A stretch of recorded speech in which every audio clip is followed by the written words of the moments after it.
Okay, in this video, I'll show you how to create some really cool squeeze pages. So now what I'm going to do is I'm going to start over from scratch. Okay, and I have a text pad, a little cheat sheet here.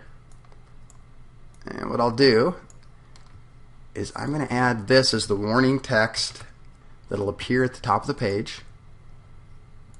So if we scroll down here, I have this warning text. I'll show you what that looks like in a minute. And then this is my headline.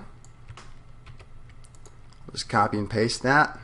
And of course, you can just type this right into the editor. And then I have a call to action here.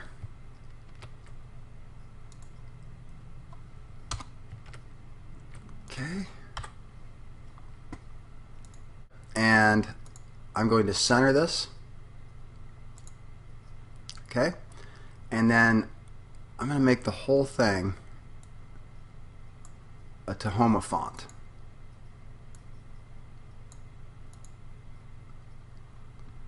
Alright, and then I'll change the font size to like 36. Or how about 24 for now? And then I'll make it all bold. Okay, and then I'm going to make this red, or a shade of red. Okay, so you can add a hex code down here, and I just happen to know the hex code that I want. That's a typical darker red, but you can just pick one off of here if you want and edit that. Okay, and now I'm going to underline this. Alright, and you'll notice that when you make changes, the editor can't display it correctly, but it just reverts to the default, which is Times Roman. That will not affect the actual page. Okay, it'll just show it here. So if you click on this, it still says Tahoma, so don't worry about that. Alright, so let's see. Let's make this italic. And then we'll highlight this in yellow. Okay, so you can do anything with this.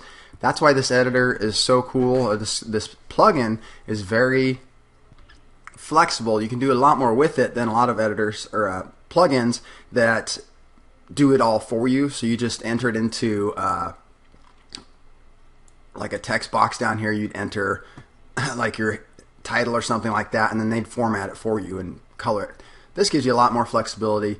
You can use any different font you want, different colors, and different sizes to make it fit your page. Okay, so now let's take this and we'll center it, and let's make this Tahoma and bold it. Alright, so this is everything that's going to appear above the opt-in form. And now we go down to the options. Okay, so this is where you add your autoresponder form. So let's take a look at forms in Aweber. All right, so I have a bunch of different forms here that I've created, and this is the basic form. Okay, and then when you go to publish, you just install your form and you take this JavaScript snippet. All right, copy and paste that here. And that is your form. Okay, now this is the warning text that will appear above this headline in a graphic, and I'll show you that in a minute. And then the YouTube video and the image URL, those are for the 2-column squeeze pages. Now the other options here are your background color, the width of the page, and then a border would be like a solid border around the page, or you can round it and add a shadow. I'm also going to add a big arrow. Alright, so let's go ahead and publish that.